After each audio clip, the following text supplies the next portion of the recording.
I saved her. Bonjour à tous, un petit teaser de 23 secondes est sorti pour la saison 2 de The Last of Us qui normalement débarquera en 2025 sur HBO et sur Max comme pour House of the Dragon.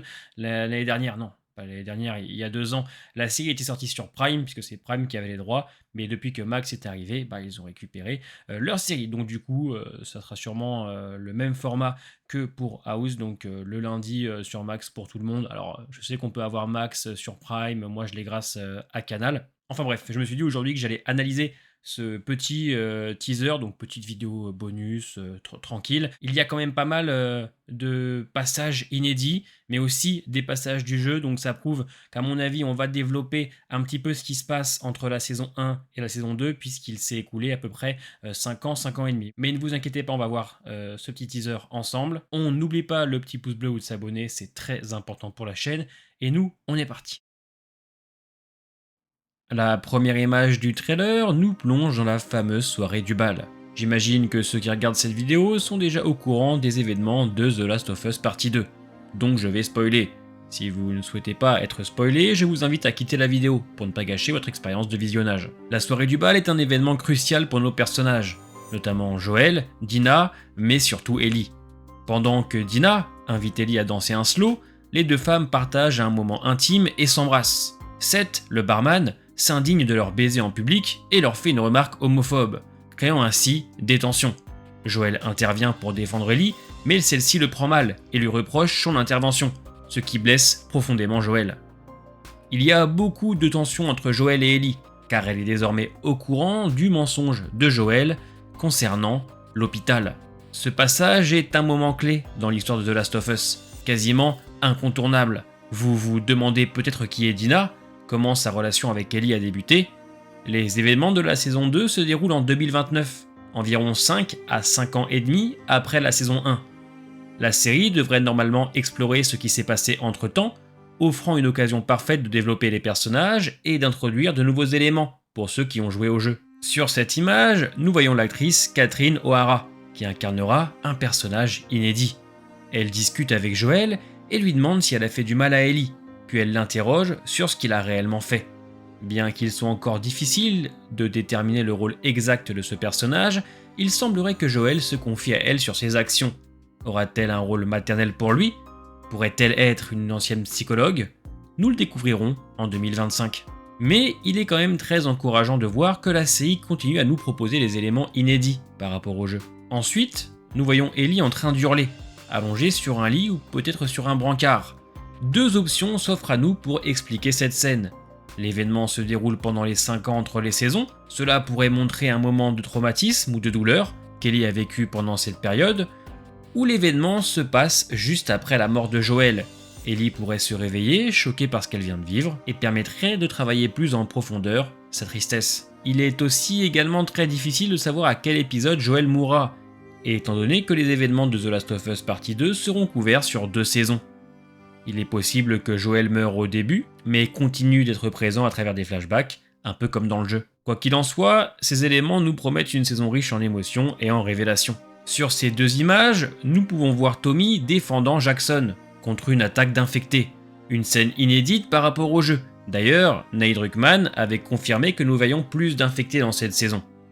La scène est intrigante et laisse à se demander à quel moment elle se déroule. Pour rappel, Jackson est la ville où vivent Tommy et Maria, et là où vivent définitivement Joel et Ellie. Ici, nous pouvons apercevoir les Séraphites, ou bien les Scars, une faction religieuse qui apparaît pour la première fois dans The Last of Us Partie 2.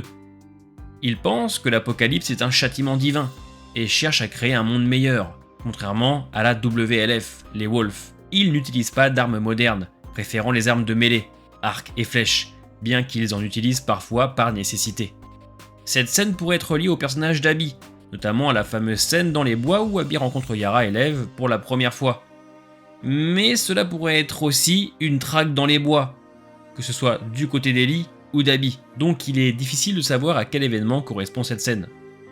Ici, vous pouvez apercevoir le personnage de Dina, très important pour The Last of Us Partie 2, mais surtout pour le développement d'Ellie. Là, justement, nous voyons Ellie qui semble être plus à l'aise avec les armes à feu, démontrant son évolution entre la saison 1 et la saison 2, Il va être très important pour Bella Ramsey de devoir incarner une Ellie plus sûre et vengeresse, car la vengeance est le thème principal de The Last of Us saison 2. Sur cette image, vous pouvez apercevoir l'acteur Jeffrey Wright, qui va incarner Isaac Dixon. Alors, c'est un personnage mineur dans le jeu, bien qu'il ait quand même une importance, mais dans la série, il peut être beaucoup plus prometteur. Disons que dans le jeu, le personnage est un petit peu anecdotique. Il est le chef du Washington Liberation Front, donc les WLF, les Wolves, une faction militarisée basée principalement à Seattle, et c'est un groupe que nous rencontrons pour la première fois dans The Last of Us Partie 2. Donc il va être très important de développer le personnage, puisqu'il y a moyen d'étendre le lore, de comprendre un petit peu mieux comment le groupe s'est formé, et surtout en savoir un petit peu plus de lui. Ah, ici, on a un aperçu d'Abby. Au début, je vais pas vous mentir, je croyais que c'était Ellie. Donc Abby, pour ceux qui le savent, c'est un personnage très attendu par les fans, mais aussi pas très apprécié. Mais vous savez pourquoi. Sur ce passage, on reconnaît la scène où Abby est en prose infectée, ce qui pourrait correspondre au début du jeu, et la scène suivante semble montrer Abby avec Joel et Tommy, juste avant l'événement tragique qui déclenchera la spirale de vengeance. Encore une fois, on ne sait pas à quel moment ça se déroulera dans la saison 2. Est-ce que ça arrivera en fin de saison 2 ? En début de saison 2 ? Il y a plein de manières de construire la saison. On peut commencer par les 5 ans et terminer avec les événements du début de la partie 2, ou commencer avec les débuts de la partie 2 et travailler les flashbacks tout le long de la série. Ce sera aux scénaristes de décider ce qui est le mieux, et nous le découvrirons encore une fois en 2025. Là, nous voyons Ellie dans un métro, en proie à un claqueur. Vous le savez, ça rappelle la scène du début du jeu.